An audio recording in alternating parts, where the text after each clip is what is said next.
ओम नमः शिवाय। आप सबको सावन के महीने की बहुत बहुत बधाइयाँ हो। आज मैं अस्वस्थ रहने के कारण शिव जी का जलाभिषेक नहीं कर पा रही हूँ, लेकिन पिछले साल की तरह इस बार भी मैं अपने भावों की गंगा से शिव जी का रुद्राभिषेक करूँगी, क्योंकि भाव ऐसे है कि वो कहीं पर भी बैठ के व्यक्त कर सकते हैं। सोते उठते बैठते जागते हम शिव की महिमा को जान सकते हैं और उसको पहचान सकते हैं। कहते हैं ना कि भक्ति में भगवान बहुत भारी भारी परीक्षा लेता है। समझो कि मेरी भी आज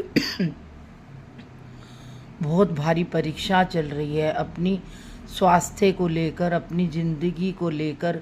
लेकिन परमात्मा जब हमारे साथ है, भोले बाबा जब हमारे साथ है, तो हमें किसी भी चीज़ की चिंता नहीं है। जैसे भोले बाबा ने हलाहल विष को अपने गले में धारण किया था, अपनी संसार की उस सारी परेशानियों को जब समुद्र मंथन हो रहा था तो हलाहल विष ही सबसे पहले निकला, तो चारों तरफ त्राही त्राही मच गई थी। सभी पृथ्वी भी डोलने लग गई थी, आकाश भी डोलने लग गया था। तो भोले बाबा ने उस हलाहल विष को अपने गले में धारण किया, तभी बाबा नीलकंठ कहलाए। उसी तरीके से जब हमारे ऊपर परेशानियां आती है, हमारे ऊपर कष्ट आते हैं, हमारे ऊपर कुछ भी चैलेंज आता है, कि हमें उस चैलेंज को एक्सेप्ट करना पड़ता है। अब मेरे ऊपर एक बहुत बड़ा चैलेंज है मैंने उसको भोले बाबा के ऊपर डाल दिया। मैं कहा, अब भोले बाबा तू कर, चाहे मैं अच्छी बचूं या नहीं बचूं, चाहे मैं स्वस्थ हूँ चाहे मैं अस्वस्थ रहूँ, अब मुझे भोले बाबा ही मेरे को ठीक करके देंगे।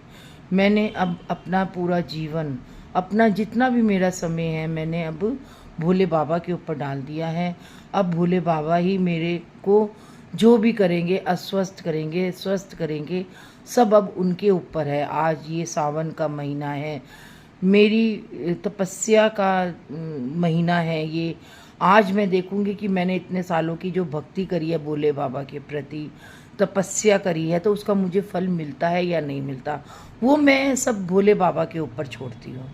क्योंकि भोले बाबा ही ज्ञान के दाता है, भोले बाबा ही हमारे ज्ञाता हैं, भोले बाबा ही हमारी हर उस क्रिया में शामिल रहते हैं जो कि हम भक्ति की क्रिया में आगे बढ़ते हैं, रुद्राभिषेक की क्रिया में आगे बढ़ते हैं, क्योंकि आध्यात्मिकता के गुरु हैं भोले बाबा।